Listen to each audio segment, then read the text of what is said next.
Why is it that some people, that often when you're speaking to people, they say, oh, my dua hasn't been answered, you know? This is a common statement by the Muslim brothers and sisters you meet around the place. Why is it that certain supplications perhaps are not answered? There are certain criteria that are required, and many a time the supplication is rejected because, point number one, maybe the earning is haram. What he's eating is haram. Maybe the earnings where he is driving all his lifestyle, maybe his business is haram, maybe involved in riba, usury, interest. He may be dealing in a business which involves bribing, maybe dealing in a business which involves lying, cheating, etc. All these things which are related to haram things, that's the reason, it is one of the major reasons why supplication is not answered. Number two, maybe he is oppressing someone else, causing oppression to another human being. Number three, he may not be enjoining what is good and may not be forbidding what is wrong, which is a fard in Islam. And there are some other criteria required for a supplication to be accepted, and that's the reason why most of them are rejected. One is that we should not say that, oh Allah, forgive me if you please, oh Allah, bless me if you please, or oh Allah, grant me sustenance if you please. Because the beloved Prophet Muhammad, he said, it's mentioned in Sahih Bukhari, volume number 9, in the book of Tawheed, Hadith number 7477, where the Prophet said that do not supplicate, do not pray by saying that, oh Allah, forgive me if you wish, oh Allah, grant me mercy if you wish, oh Allah, give me from your bounties if you wish. Because Allah subhanahu wa ta'ala, He does what He wills, and you cannot command Him.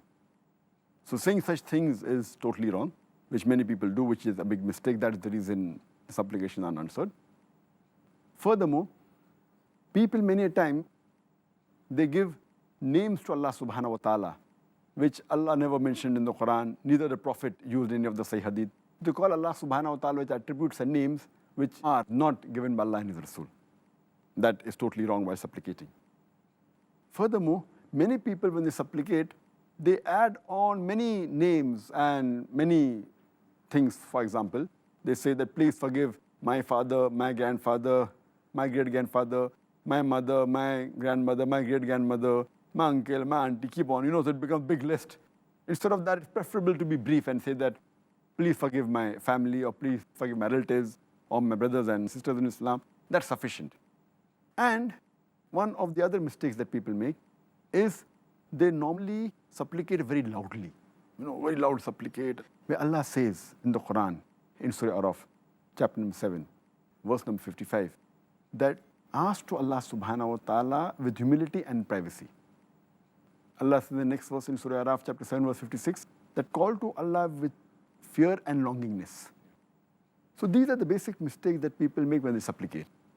And furthermore, many a time, when we ask something from Allah subhanahu wa ta'ala, we may follow all the things, but yet Allah subhanahu wa ta'ala does not answer our prayers. Allah says in the Quran in Surah Baqarah, chapter number 2, verse number 216, that you may dislike a thing which may be good for you, and you may like a thing which may not be good for you. Allah knows and you do not know. There may be a situation where a Muslim may pray to Allah subhanahu wa ta'ala, that Ya Allah subhanahu wa ta'ala, give me a motorcycle, a BMW. I want a BMW 1000cc. And Allah does not answer his prayer. Because Allah knows that if Allah gives him a BMW, he may go fast, he may have accident, he may fracture his leg. So Allah subhanahu wa ta'ala, by not answering his prayer, is actually answering him. So Allah subhanahu wa ta'ala is the knower of the unseen, of the future. So you may like a thing which may not be good for you. Allah knows and you do not know.